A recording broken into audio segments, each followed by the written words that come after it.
छात्रों की बालिका शिक्षा की उनकी क्या चुनौतियां हैं? जी, जी। मैं कोशिश करता हूँ कि जल्द से जल्द अपनी बात को समाप्त कर दूँगा। दरअसल लॉकडाउन समाप्त होने के बाद जैसे जैनेंद्र जी ने बताया कि 3 बिहार सरकार के शिक्षा विभाग से नोटिफ़िकेशन हुआ है, उस नोटिफ़िकेशन को मैंने भी पढ़ा है। और संजोग से अभी जो प्रवासी मज़दूर आ रहे हैं, तो जो डाटा हम लोगों को मिला है, कटिहार जिला में ही सर्वाधिक प्रवासी मज़दूर अब तक लगभग 60,000 से अधिक 65,000 के आसपास प्रवासी मज़दूर आ चुके हैं कटिहार जिला में। और कई क्वारंटाइन सेंटर जाने का मौका मुझे मिला और मैं 2 दिन 3 दिन पर क्वारंटाइन सेंटर भी विजिट करता हूँ। तो जो स्थिति है, जो सरकार दावा कर रही है, क्वारंटाइन सेंटर की स्थिति बहुत खराब है ग्राउंड स्तर पर। दूसरी बात जो बच्चे हैं, बच्चे की स्थिति भी बहुत खराब है, खासकर जो प्रवासी मजदूर के साथ बच्चे लौट रहे हैं, उनकी स्थिति खराब है।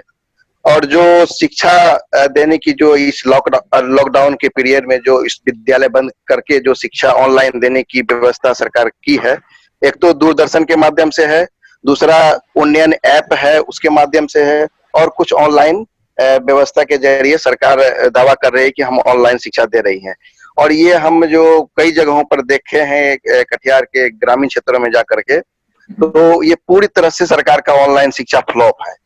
उसका 5-10% भी उसका आउटकम निकलने वाला नहीं है। ये ऑनलाइन शिक्षा की ये स्थिति है। सरकार रिपोर्ट मांग रही है प्रत्येक शनिवार को कि कितने बच्चे ऑनलाइन शिक्षा ग्रहण कर रहे हैं, हमको रिपोर्ट दें। तो रिपोर्ट भी जो यहाँ के विभाग के द्वारा भेजा जा रहा है वो पूरी तरह से फेक रिपोर्ट है।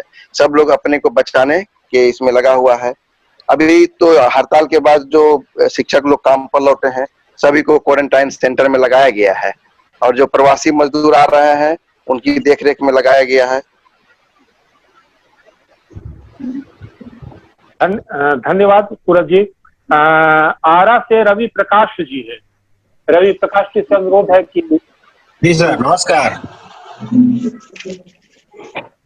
मेरी आवाज आ रही है सर? आ रही है। आप मैं सर 3 बातों पे अभी ध्यान देना आप लोगों का दिलवाना चाहूंगा कि एक तो बड़ी संख्या में आए हैं प्रवासी मजदूर और क्वारंटाइन सेंटर्स में रह रहे हैं, उनके साथ बच्चे भी हैं, और पता नहीं उनकी शिक्षा व्यवस्था कैसी होगी पोस्ट कोरोना। और दूसरे में वैसे भी जो शिक्षक जो लौटे हैं उनकी एक अलग समस्या है। हमारे कुछ शिक्षक मित्रों ने बताया कि उनकी ड्यूटी हड़ताल से आने के बाद सेंटर्स पे लगा दी गई है, और उनका कहना है कि स्वास्थ्य बीमा नहीं है और मुश्किल परिस्थितियों में काम करना पड़ रहा है। और तीसरी एक बात है कि जो ऑनलाइन शिक्षा की बात हम लोग कर रहे हैं वो बिल्कुल दिखावा है, और कुछ नहीं हो रहा है। ये ऐप और पता नहीं और क्या क्या चीजें बना करके जो बच्चों को सिखाई जा रही है, कोई भी लाभान्वित नहीं हो रहा है। पूरी तरीके से एक डिजिटल डिवाइड जो आप शुरू में अमरीश सर बता रहे थे वो तो देखने में आ ही रहा है। जिनके यहाँ एक्सेस है भी मोबाइल का और लैपटॉप का, वो भी वैसे ऑनलाइन शिक्षा से बिल्कुल लाभान्वित नहीं हो पा रहे हैं। और एक जो तीसरी समस्या है वो है बालिकाओं की। बालिकाओं की शिक्षा को लेकर हमें थोड़ा सा सीरियस रहना पड़ेगा पोस्ट कोविड सिचुएशन में। मैं देख रहा हूँ कि क्वारंटाइन सेंटर पे जो बच्चियां आई हैं, किशोरियां आई हैं, उनको सैनिटरी पैड्स, नैपकिन्स, इन सब की भी बहुत प्रॉब्लम्स आ रही है। तो मुझे लगता है कि इन सब बातों पे ध्यान देना पड़ेगा, ध्यान दिलवाना पड़ेगा। और इन मुद्दों को, चूंकि बिहार विधानसभा चुनाव आने वाला है, तो इन मुद्दों को हम लोग ऐसा करें, ऐसा माहौल बनाएं कि इन मुद्दों पे बात हो और ज्यादा से ज्यादा जो है शिक्षा पर ध्यान जाए सरकार का। धन्यवाद। धन्यवाद रवि जी। मुजफ्फरपुर से लक्ष्मीकांत जी अगर सुन रहे हैं मेरी बात तो अपनी बात कहें। लक्ष्मीकांत जी मुजफ्फरपुर से, माइक को अनम्यूट कर लीजिए और अब बोलिए। नमस्कार सर। नमस्कार।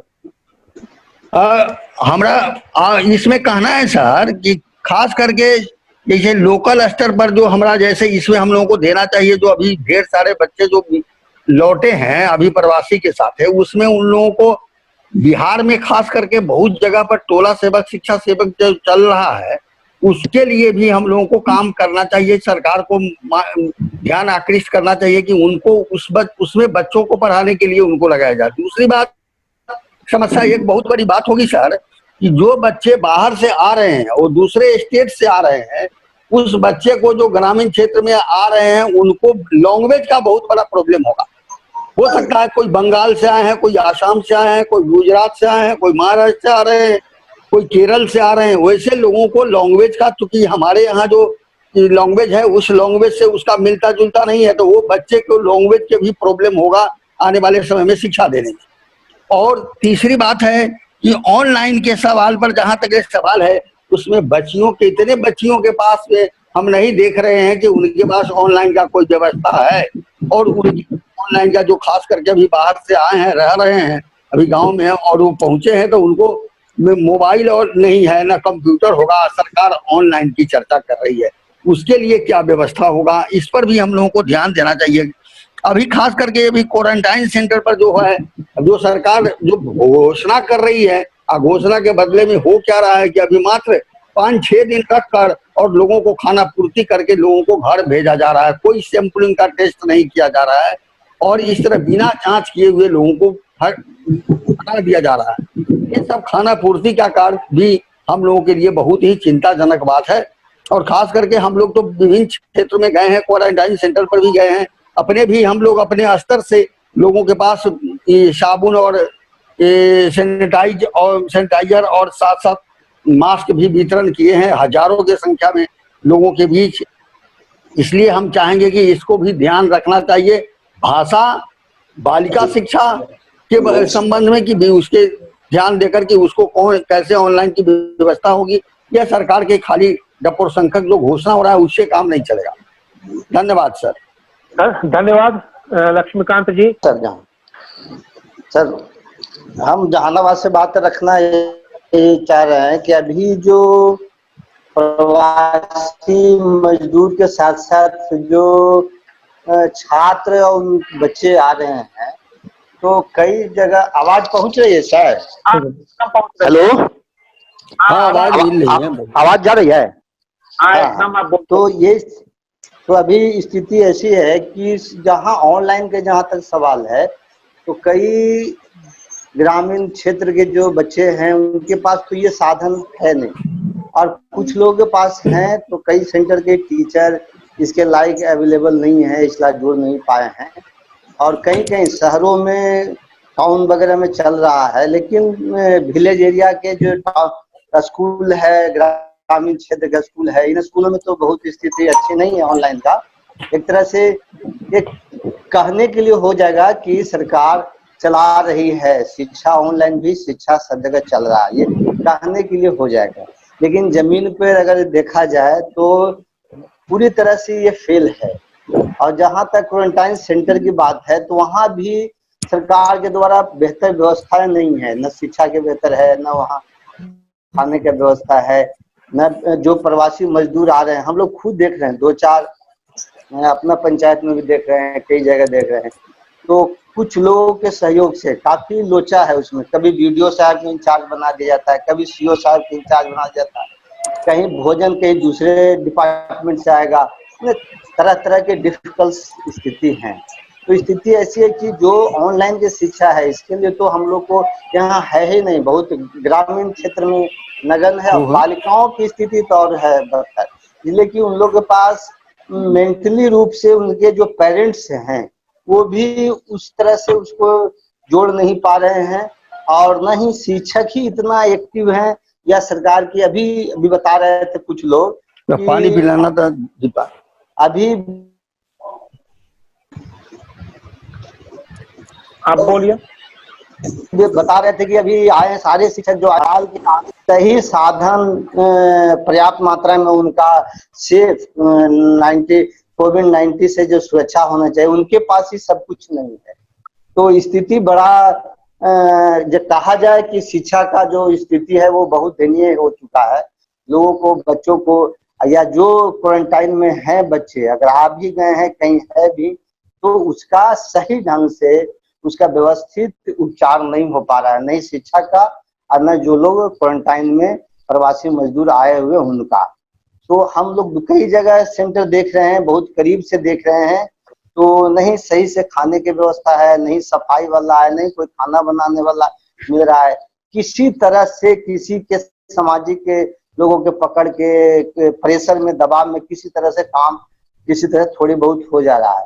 तो ये स्थिति जमीन पर ग्रास रूट लेवल पर स्थिति बड़ा दयनीय है। सरकार ऊपर पेपर में बहुत कुछ बात बोल रही है, लेकिन जमीन में यहाँ नहीं है। कभी कहते हैं बाढ़ मास्क साबुन जो है, कभी सरकार बोलती है सबको देना है, कभी बोलती है कि जो घर में है ये मेन है उनको देना है, कुछ जो काम कर रहे हैं क्वारंटाइन तो उनको देना है। तो लेकिन अभी फिर डिसीजन सरकार के लेकर आया है कि अभी हर घर को मास्क देना है, 2 साबुन देना है और 4-5 मास्क अवेलेबल कराना है। ठीक है, स्थिति बनी हुई है। तो शिक्षा के करने का मतलब शिक्षा का जो ऑनलाइन जो प्रक्रिया है वो पूरी तरह से फेल्योर माना जाए, वो कारगर नहीं है। धन्यवाद शंकर दयाल जी।